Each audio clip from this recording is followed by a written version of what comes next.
क्या आज का विज्ञान अमरता की दिशा में सही जा रहा है?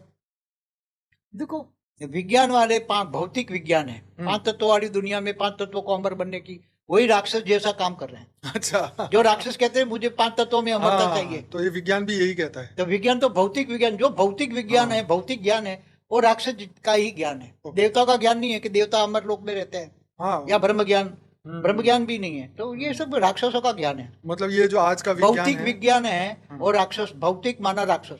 ठीक है। 5 तत्वों में मानने वाले को भौतिक कहेंगे, और भौतिक माना राक्षस 5 तत्वों को ही मानते थे, उसको आत्मज्ञान नहीं था। जो आत्मज्ञानी है वो ही अमर लोक में जा सकता। ठीक है। क्या डीएनए और चेतना का कोई गहरा संबंध है? डीएनए तो उसकी, देखो, कारण शरीर से सूक्ष्म शरीर में और स्थूल शरीर में आता है तो उसका डीएनए बनता है।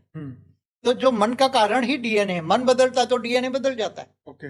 मन बदल गया, मन में आत्म स्वरूप है, मन में पावर थोड़ा कुछ आ गया तो डीएनए बदल जाता है। हर परिस्थिति में डीएनए बदलता है। ओके, चलिए।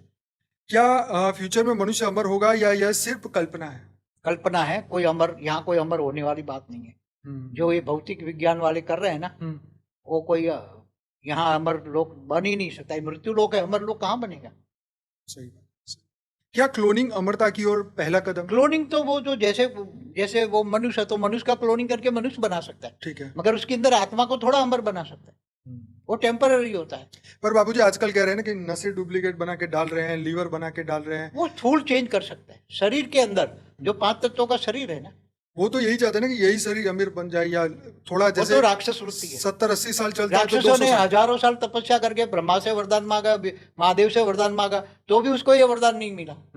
तो ज्ञानी आत्मा इसका मतलब भौतिक विज्ञान कभी भी अमर नहीं बना सकता। भौतिक विज्ञान कभी भी कितना भी कर ले, सारी शरीर को बदल दे, शरीर के सारे खून को बदल दे, बार बार बदल दे, हर महीने बदल दे, हर महीने हजारों डॉलर खर्च कर दे, तो भी कभी अमर नहीं बन सकता। ये मृत्यु लोक है, और 5 तत्वों का शरीर मृत्यु लोक का है। क्या क्वांटम फिजिक्स आत्मा की अमरता को सिद्ध कर सकता है? क्वांटम माने सूक्ष्म होता है। सूक्ष्म। तो सूक्ष्म शरीर में तो ये ऊपर जाते हैं ना, गांधर्व लोक, यक्ष लोक, किन्नर लोक, तो वो अमर जैसा ही हो जाता है। अमर नहीं होता, ब्रह्मांड जब तक चलेगा तब तक। मतलब ब्रह्मा की मतलब ये, हाँ, ब्रह्मा के 100 साल तक तो वो जिएंगे, वो अमर है। ब्रह्मा के 100 साल जो ब्रह्मांड की आयु है ना, तब तक तो ये अमर लोक, ये ऊपर के 60 लोक है नहीं, मगर एक कल्प प्रलय में विनाश होता है। 3 लोक विनाश होता है, ठीक है। कल्प प्रलय तक उसकी आयु, फिर ऊपर चले जाए, आत्मा निकल जाए, ऊपर चले जाए महालोक में, तो आत्मा बच जाती। तो आत्मा अजर अमर अविनाश।